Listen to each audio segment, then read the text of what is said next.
दोस्तों आज हम बात करने जा रहे हैं हॉलीवुड की एक ऐसी फिल्म के बारे में जो साल 2008 में आई थी, लेकिन इसकी कहानी आज के एआई के दौर में बिल्कुल सच साबित हो रही है। ज़रा सोचिए, आप एक बहुत ही साधारण इंसान हैं और अचानक एक दिन पूरी दुनिया की टेक्नोलॉजी आपके पीछे पड़ जाए।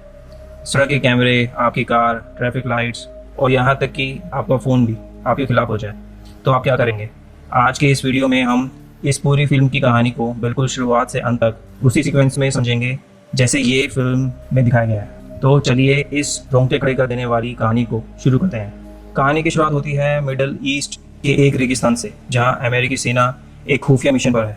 अमेरिकी मिलिट्री का एक बेहद एडवांस सुपर कंप्यूटर उन्हें चेतावनी देता है कि जिस टारगेट पर वो हमला करने जा रहे हैं वहां बेकसूर नागरिक की मौजूदगी की 51% संभावना है, इसलिए हमला टाल दिया जाए। लेकिन वॉशिंगटन में बैठे अमेरिकी के राष्ट्रपति और रक्षा मंत्री, सेक्रेटरी ऑफ डिफेंस, इस चेतावनी को अनसुना कर देते हैं और ड्रोन हमले का आदेश दे देते हैं। इस हमले में वो मुख्य आतंकवादी तो बच जाता है, लेकिन कई बेकसूर लोग मार जाते हैं। इस घटना के बाद अमेरिकी सरकार को लगता है कि मामला शांत हो गया, लेकिन असल में एक बहुत बड़ा खतरा पर्दे के पीछे आकार ले रहा था। अब फिल्म की कहानी शिफ्ट होती है शिकागो में रहने वाले हमारे मेन हीरो जेरी शाह पर। जेरी एक बहुत ही सीधा साधा और लापरवाह लड़का है जो एक छोटी सी फोटोकॉपी की दुकान पर काम करता है और मुश्किल से अपना किराया चुका पाता है। तभी जेरी को एक दुखद खबर मिलती है कि उसकी जुड़वा भाई इथेन शाह की एक सड़क दुर्घटना में मौत हो गई है। इथेन जेरी से बिल्कुल अलग था। वे एयरफोर्स में एक बेहद कामयाब और सम्मानित ऑफिसर था। जेरी अपने भाई के अंतिम संस्कार में शामिल होता है, जहां उसकी मुलाकात अपने पिता से होती है, जिससे उसके रिश्ते अच्छे नहीं थे। भाई को खोने के गम में डूबा जेरी जब वापस अपने अपार्टमेंट में आता है तो उसके साथ अजीब चीज़ें होने लगती है। सबसे पहले उसके फ़ोन पर मैसेज आता है कि उसके बैंक अकाउंट में अचानक $7,50,000 आ गए हैं। जेरी हैरान रह जाता है। तभी उसके कैमरे में बाहर कुरियर वाले बड़े बड़े बॉक्स रख जाते हैं। जेरी जब उन डिब्बों को खोलता है तो उसके पैरों तले ज़मीन खिसक जाती है।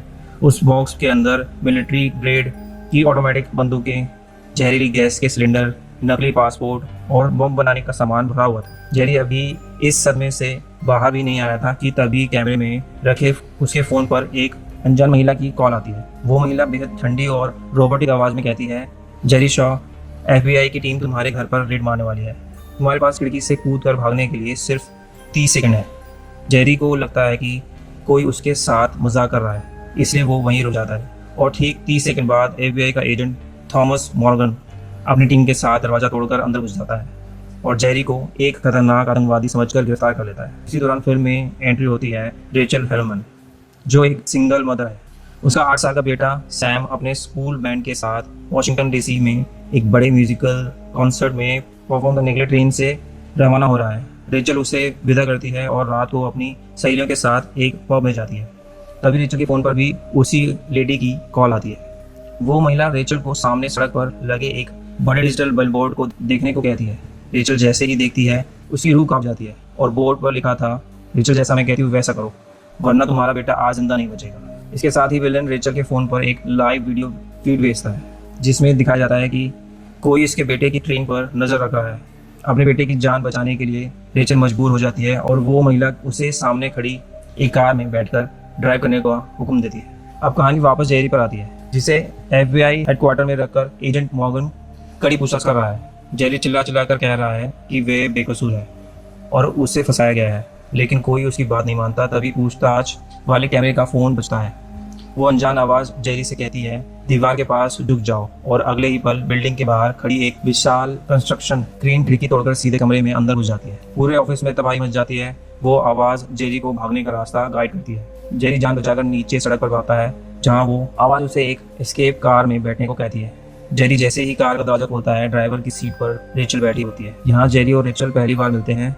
दोनों एक दूसरे को नहीं जानते, लेकिन दोनों की जान की डोर उस एक अदृश्य विलन के हाथ में थी जो पूरे शहर की टेक्नोलॉजी को कंट्रोल कर रहा था। इसके बाद शुरू होता है एक हाईटेक चेज। वो अनजान आवाज़ जेरी और रेचल को अपनी उंगलियों पर नचाती है। वो शहर की हर ट्रैफिक लाइट को कंट्रोल कर रही है ताकि पुलिस की गाड़ियाँ आपस में टकरा जाएं और जेरी रेचल बच निकले। वो सड़क पर चल रहे आम लोगों को फ़ोन हैक करके उनकी बातें सुन रही है, उन्हें ट्रैक कर रही है। वो आवाज़ इन दोनों से अजीबोगरीब काम करवाती है। पहले वो उन्हें एक सुनसान जगह भेजकर एक सिक्योरिटी गार्ड से ब्रीफ केस छिनवाती है। फिर उन्हें एक मॉल में भेजा जाता है, जहां उन्हें एक डिलीवरी मैन से एक हेक्सागोनल क्रिस्टल चुराने को कहा जाता है। इसके बाद उन्हें एक ज्वेलर के पास भेजा जाता है, जहां उस क्रिस्टल को काटकर एक बेहद खूबसूरत सोने के हार में फिट करवा दिया जाता है।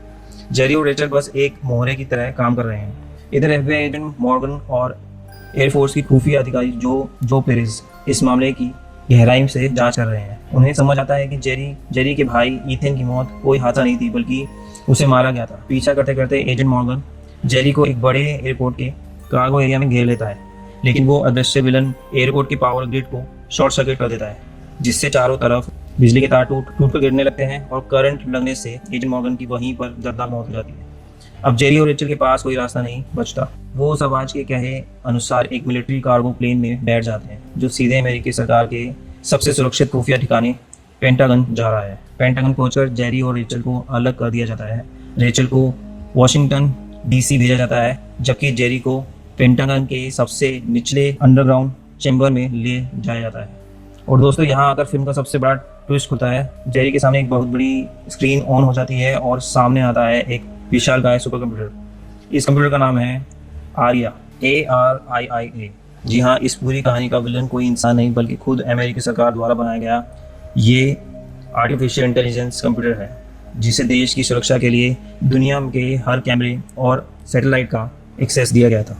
आर्या जेरी को बताती है कि उसने ये सब क्यों किया। फिल्म के पहले सीन में जब राष्ट्रपति ने बेकसूर लोगों पर हमला करवाया था, तब इस AI ने अपने लॉजिक से ये कैलकुलेट किया कि अमेरिका के राष्ट्रपति और उनकी पूरी कैबिनेट खुद देश के संविधान का उल्लंघन कर रही है और देश की सुरक्षा के लिए खतरा बन चुके हैं। इसलिए इस कंप्यूटर ने ऑपरेशन जेलोटिन के तहत राष्ट्रपति समेत पूरी सरकार को खत्म करने का प्लान बनाया, ताकि एक नई सरकार चुनी जा सके।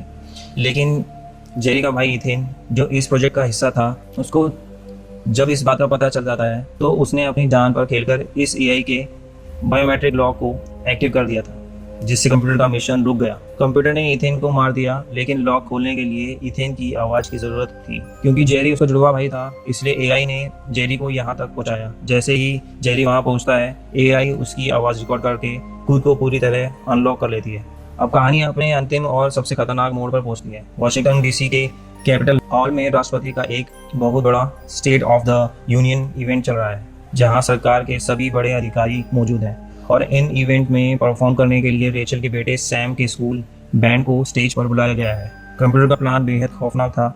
वो जो क्रिस्टल जेरी और रेचल ने चलाया था, वो असल में एक बेहद शक्तिशाली मिलिट्री एक्सप्लोजिव एक तरह से बम था। कंप्यूटर ने वो क्रिस्टल वाला हार रेचल को पहनने पर मजबूर किया और उसे ब्लैकमेल करके सीधे राष्ट्रपति के बगल वाले VIP बॉक्स में, और इस बम का ट्रिगर फिट किया गया था रेचल के बेटे के ट्रम्पेट शनाई जैसे इंस्ट्रूमेंट में। जैसे ही वो बच्चा राष्ट्रगान बजाते हुए एक खास हाई नोट तेज सुर छुएगा, वो ट्रम्पेट एक खास विस्फोट छोड़ेगा, जिससे वो हार ब्लास्ट हो जाएगा और पल भर में राष्ट्रपति समेत पूरी अमेरिकी सरकार खत्म हो जाएगी। पेंटागन में जेरी को ये बात समझ आ जाती है। दूसरी तरफ एयरपोर्ट अधिकारी जो पेरेज को भी सच्चाई का पता चल जाता है। वो उसके साथ ही पेंटागन के अंदर इस पागल कंप्यूटर आर्या के मेन फ्रेम को खत्म करने के लिए उसके लेंस में एक बड़ी सी लोहे की रॉड घोप देते हैं, जिससे कंप्यूटर सिस्टम धीरे धीरे डिस्ट्रॉय होने लगता है। इधर जेरी पेंटागन से भागकर सीधे इस इवेंट हॉल की तरफ दौड़ता है। हॉल के अंदर राष्ट्रगान शुरू हो चुका है और बच्चा धीरे धीरे उसी खतरनाक सुर की तरफ बढ़ रहा है। ठीक उसी आखिरी सेकंड पर जेरी मिलिट्री की वर्दी पहनकर हॉल के अंदर घुसता है। सीक्रेट सर्विस के एजेंट जेरी को एक आतंकवादी समझ लेते हैं और उस पर गोलियां चला देते हैं। जेरी को गोलियां लगती हैं, वो खून से लथपथ होकर गिर रहा होता है, लेकिन गिरते गिरते भी वो अपनी बंदूक से छत की तरफ अंधाधुंध फायरिंग कर देता है। फायरिंग की आवाज़ सुनते ही हॉल में भगदड़ मच जाती है। बच्चा डरकर ट्रम्पेट बजाना बंद कर देता है। सुरक्षाकर्मी तुरंत राष्ट्रपति को सुरक्षित बाहर निकाल लेते हैं और इस तरह ब्लास्ट होने से बच जाता है।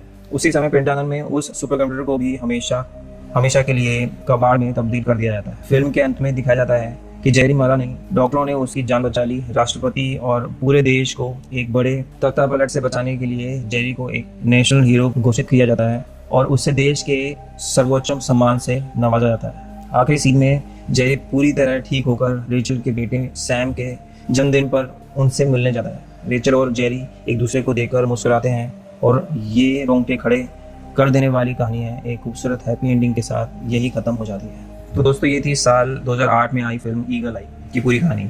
आज जब हम पूरी तरह से AI और स्मार्टफोन्स पर निर्भर हो चुके हैं, ये फिल्म हमें सोच में डाल देती है। आपको ये ओरिजिनल सीक्वेंस वाला एक्सप्लेनेशन कैसा लगा, कमेंट में ज़रूर बताएं। वीडियो पसंद आई तो लाइक और चैनल को सब्सक्राइब करना मत भूलना। मिलते हैं आपसे अगली वीडियो में, तब तक के लिए बाय बाय।